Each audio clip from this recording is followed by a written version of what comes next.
Hello everyone, welcome back to our channel startuplanes.com. I am More Tanvi and would really appreciate if you take a moment and subscribe to our channel below. तो अगर आजकल आप हमारे startups और funding से related videos को follow करते हो तो आपको पता चलेगा कि आजकल स्टार्टअप्स मिलियन नहीं बल्कि बिलियन डॉलर्स में फंडिंग करते हैं। तो आपको क्या लगता है फंडिंग करना आसान है? अगर आप मार्केट में जाओगे तो आपको पता चलेगा कि फंडिंग करना इतना आसान नहीं। तो वीडियो स्टार्ट करने से पहले मैं आपको बता दूं कि स्टार्टअप्स को फंडिंग सॉफ्ट बैंक नहीं बल्कि एंजल इन्वेस्टर्स करते हैं। सवाल आता है कि एंजल इन्वेस्टर्स होते कौन हैं? वो खुद कहाँ से पैसा लाते हैं, वो आप में कितना पैसा इन्वेस्ट करते हैं और वो आपके स्टार्टअप में ऐसा क्या देखते हैं कि उन्हें इन्वेस्ट करने की इच्छा हो। ऑल्सो आखिर में मैं आपको कुछ फेमस एंजल इन्वेस्टर्स के नाम बताऊंगी। तो बेसिकली आज की वीडियो होने वाली है एंजल इन्वेस्टमेंट और इन्वेस्टर्स के बारे में। सवाल आता है कि एंजल इन्वेस्टर्स होते कौन है? Angel investors high net worth लोग होते हैं जिनके पास बहुत पैसा होता है। वो चाहे तो किसी कंपनी के एमडी हो सकते हैं, किसी कंपनी के वीपी हो सकते हैं। बेसिकली वो बहुत साल एक ही पोजीशन पे काम करते हैं जिसके वजह से उनका एक्सपीरियंस बहुत होता है, उनके पास एडवाइसेस देने के लिए बहुत होती है और उनका कॉन्टैक्ट टू एक्सेस बहुत होता है। इसका मतलब अगर आप उनके कॉन्टैक्ट में हैं तो आपको वो अलग अलग लोगों से मिला सकते हैं जो आपको अपने स्टार्टअप ग्रो करने के लिए हेल्प करेंगे। तो अगर आपके पास पैसा है और आपको कहीं पे इन्वेस्ट करना है तो स्टार्टअप से बेहतर चीज़ और कोई नहीं हो सकती। यूजुअली इनिशियल फेज में जो एंजल इन्वेस्टर्स होते हैं वो $25,000 से लेके $1 मिलियन तक इन्वेस्ट कर सकते हैं। अब जो नेक्स्ट सवाल आपके सामने आता है कि आपको एंजल इन्वेस्टर्स के पास कब जाना चाहिए, तो इसके लिए सबसे इम्पॉर्टेंट चीज़ आपको ध्यान रखनी है कि एंजल इन्वेस्टर्स चाहते हैं कि आप अपने स्टार्टअप पे कम्प्लीटली फोकस करें। इसका मतलब कि ये नहीं कि आप कहीं पढ़ रहे हैं और आप अपनी स्टार्टअप खड़ा कर रहे हैं, नहीं, या फिर आप किसी कंपनी में ऑलरेडी काम कर रहे हैं और फिर भी आपको स्टार्टअप शुरू करना है, नहीं। एंजल इन्वेस्टर्स चाहते हैं कि आप अपने स्टार्टअप पे फुल्ली फोकस्ड रहें। क्या है जब आप एंजल इन्वेस्टर्स के पास जाते हैं तो क्या करना चाहिए? सबसे पहले आपको अपनी पिचिंग स्ट्रॉन्ग करनी होगी। आपका जो पिच डेक होगा वो स्ट्रॉन्ग होना चाहिए। उसके बाद आपका बिजनेस इतना इस्टेब्लिश होना चाहिए कि आपके कस्टमर्स आपको अच्छे फीडबैक दें। जब तक एंजल इन्वेस्टर्स को ये नहीं पता चलता कि आपके कस्टमर से आपको अच्छा फीडबैक आ रहा है तब तक वो आप पे भरोसा नहीं कर सकते, तब तक वो आपको इन्वेस्ट नहीं कर सकते। अगर आपका प्रोडक्ट पिचिंग स्ट्रॉन्ग है तो आपको इन्वेस्टर्स आसानी से मिल सकते हैं। अब जब आपको इन्वेस्टर्स मिल गए हैं तो आपको ध्यान रखना है कि आपको अपना बिजनेस प्लान रेडी रखना है, आपको अपना पिच डेक रेडी रखना है। उसके बाद जब आप इन्वेस्टर्स के पास पहुंचो तो आपको आपके कॉम्पिटिटर्स की पूरी नॉलेज होनी चाहिए कि आपके कॉम्पिटिटर्स क्या कर रहे हैं और उनके आने वाली स्कीम्स क्या होने वाले हैं।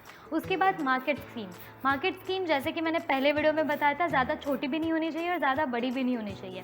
इसके बाद आपका यूएसपी स्ट्रॉन्ग होना चाहिए और आपका यूएसपी यूनिक होना चाहिए जैसे कि नाम से पता चलता है। उसके बाद आपका विजन और मिशन एकदम क्लियर होना चाहिए, आपके फाउंडर का विजन और मिशन क्लियर होना चाहिए। उसके बाद आपको स्वॉट एनालिसिस आपका कंप्लीट होना चाहिए। स्वॉट एनालिसिस में आता है स्ट्रेंथ, वीकनेस, अपॉर्चुनिटी और थ्रेट। इनका प्रॉपर एनालिसिस आपने करा होना चाहिए और इसके नंबर्स याद होने चाहिए। ऐसा नहीं कि आपने अप्रॉक्सीमेटली बोल लिया कि इतना नंबर है उतना नंबर है, नहीं। जब आप कंफर्म नंबर बताते हैं तो इन्वेस्टर्स को लगता है कि आप कॉन्फिडेंट हैं।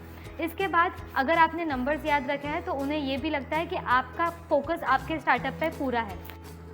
आपको अपने स्टार्टअप के साथ साथ बाकी के इंडस्ट्री नॉलेज भी होनी चाहिए। इसके बाद जो सबसे इम्पॉर्टेंट सवाल एंजल इन्वेस्टर्स पूछते हैं कि आपको एंजल इन्वेस्टर्स की ज़रूरत क्यों है।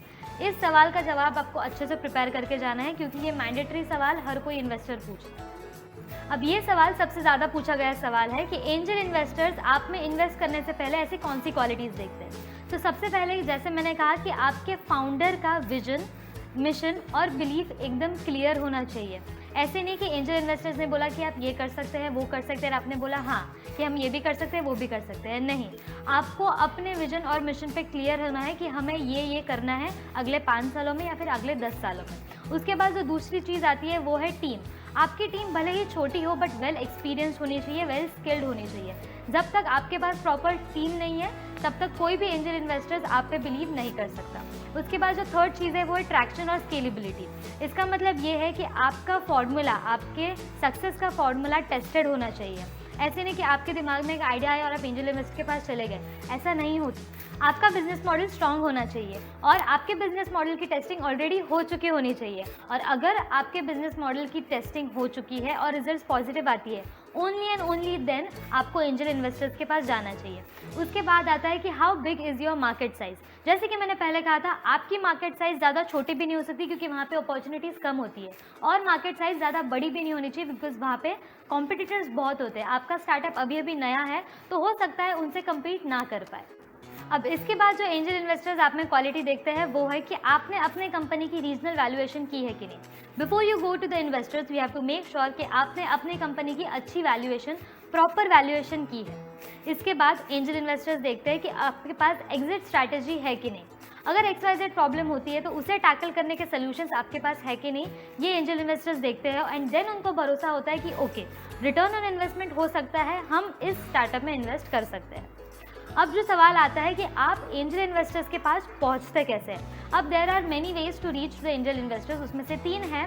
फर्स्ट, कि सोशल मीडिया साइट्स का इस्तेमाल कर सकते हैं। LinkedIn is the best way to find angel investors, वहाँ पे आपको एंजल इन्वेस्टर्स आसानी से मिल सकते हैं। फिर ट्विटर पे भी आपको इन्वेस्टर्स मिलते हैं, और अगर आपके पास उनका मेल ID है तो वेल एंड गुड, आप उनको डायरेक्ट कॉन्टैक्ट कर सकते हैं थ्रू मेल।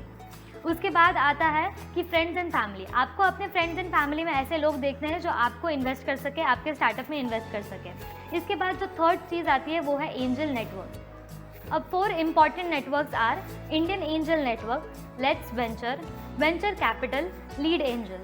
ऑल्सो जो मेट्रोपॉलिटन सिटीज़ होती है जैसे कि चेन्नई, मुंबई, दिल्ली, इनके भी अलग अलग अपने एंजल इन्वेस्टर्स होते हैं। अगर आप इन सिटीज़ में रहते हो तो आप उनको डायरेक्टली कॉन्टैक्ट कर सकते हो।